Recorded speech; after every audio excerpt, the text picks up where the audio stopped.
Many people strap boards to their feet, but very few strap them to their soles. Snowboarding is often looked at as a sport of leisure.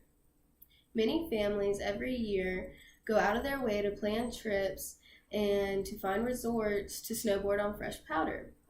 Over 200 million people grab their boards and hit the slopes each year. Today we are going to uncover the history of snowboarding, the equipment needed to snowboard, and the tricks used in competition. Snowboarding didn't come along until 1965 when Sherman Poppin tied two water skis together and started surfing the snow. Thus, the Snurfer was born. In 1975, Dmitry Milovich started Winterstick, which was the first modern-day snowboarding company. According to www.smithsonianmag.com, on February 5th, 2010, stated that Jake Burton and Tom Sims helped push snowboarding into mainstream consciousness, and for more than a decade, they will have an East Coast-West Coast rival between the two competitors. In F. and Older's book Snowboarding, he states in the early 80s, snowboarders were not allowed in ski resorts, but in 1984, snowboarders began a campaign to allow them in those resorts.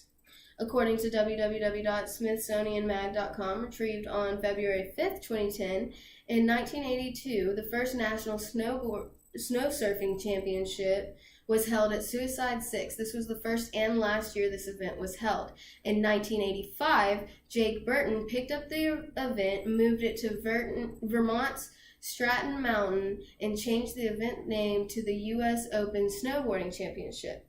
In F. and Older's book Snowboarding, he says in 1990, Doug Way was paid to invent a machine to make half pipes easier.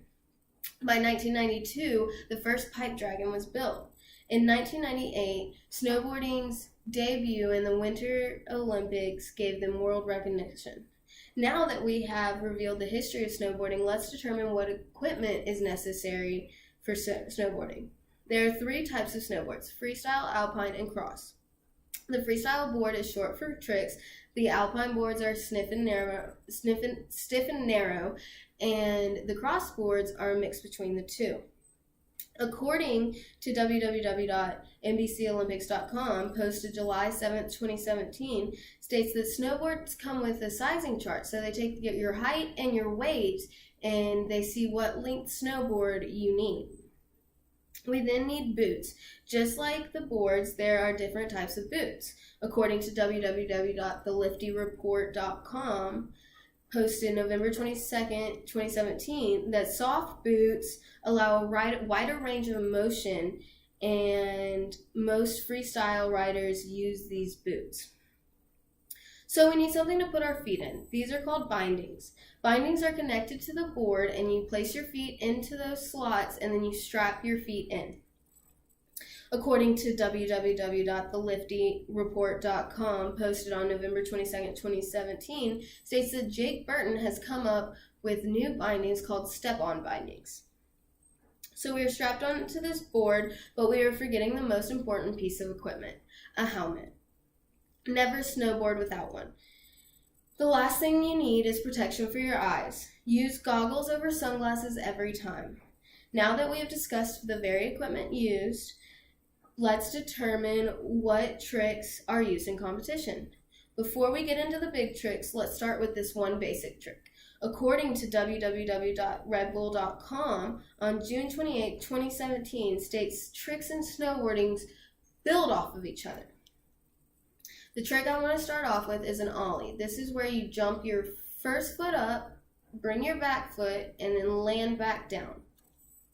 That is the main foundation for all tricks.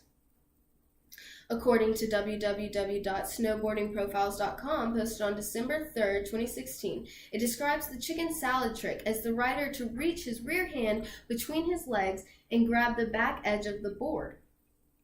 He then leaves his front leg boned, which means straight, and the back leg bent.